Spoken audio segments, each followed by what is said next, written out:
This post is about Disney and what if Marvel Comics doesn't exist or moves to California. Here's the topic. DC moved away from New York a couple of years ago. I think it was to California. I'm not really too familiar with DC as much. But they moved away from New York, which was their stomping grounds, which was their home for decades, and it was their original home. New York has been the home of Marvel Comics as well, and still the home of Marvel Comics since its earliest days. The whole journey, I think, since the beginning. And they've moved around here and there, but it's always been New York. But with the power of Disney, with California, with Florida, the Disney power base is not New York. It's not really New York.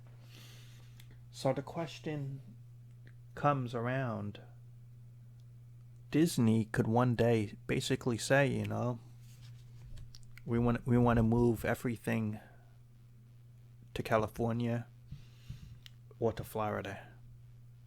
It's up to them. And what's Marvel staff going to say? No?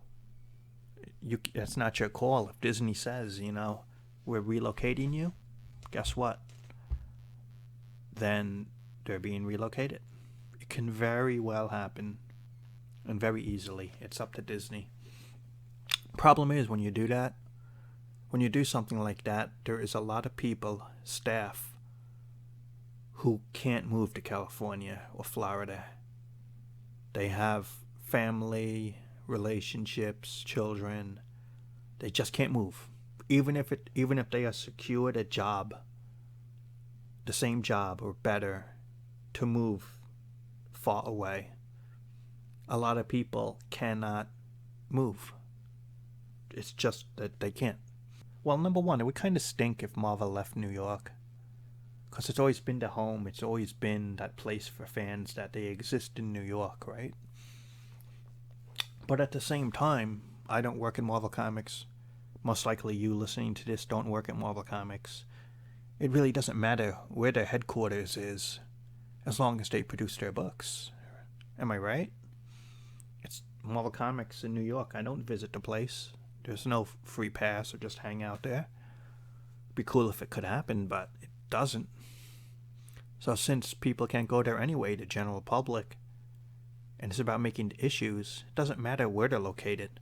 So if they moved away, I'd be fine with it in a way, right? Or Disney, as bad as this is to say, I'm not saying it's going to happen, because it's most likely not going to happen. But I'm saying it could potentially happen. And what I'm talking about is Disney, if they're losing money on Marvel Comics, they could just close the Marvel Comics comic book division down. They own the property. So the thinking is, a Marvel movie makes hundreds of millions of dollars. One Marvel movie makes hundreds of millions of dollars in profit every year. Comic book sales are so low. I forgot the number. Personally, I don't know. The terms of the millions they make every year in Marvel Comics. I'm talking the whole year, from January to the end of December.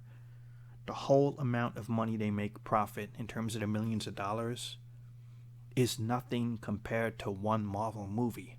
Like, one Marvel movie makes hundreds of millions of dollars more than anything they publish in Marvel Comics the whole year.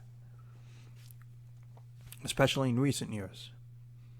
So even though they make money, it cannot compare to a movie. And if they're losing money, and plus you have all the hardship of making books, why couldn't Disney just potentially say, we're closing the comic book division? That's it. We're done. We're done. No more Marvel Comics. Don't worry, people. They got 50 to 70 years of comic book material to draw their movies from. To see, what material could we base a Spider-Man story on, or Captain America or an Iron Man story on, right? Well, you have 50 to 70 years in your libraries of material. I'm pretty sure you could cobble together some movie stories from those best issues of the comic books. The point being, you have 50 to 70 years of a catalog of history for these characters. You don't have to publish Marvel Comics at all. You never have to publish a Marvel comic book ever again. And you could make 100 different stories for each character on past material. Easily. Very easily. They have a wonderful catalog with a rich history. You don't have to make any more issues ever again. So that's the dilemma, you know. You could either spend all that time and money publishing comic books which don't make much profit a year, or you could just make 1 or 2 Marvel movies that bring you 6, 7 figures a year. The dilemma is that. But what I would do would be something different. If they scaled back and quit publishing current Marvel comics, just have a small staff, just publish those trade paperbacks and hardcover books like the omnibuses. That's the best stuff that Marvel makes now, is the old stuff. So just have the reprint division, I guess I'm saying. Get rid of the current comic books and just make the reprints of the old stuff in trade paperback and hardcover format. They could survive that way. But you know what the truth is? As Marvel fails, the destiny of the whole entire comic book industry goes along with it.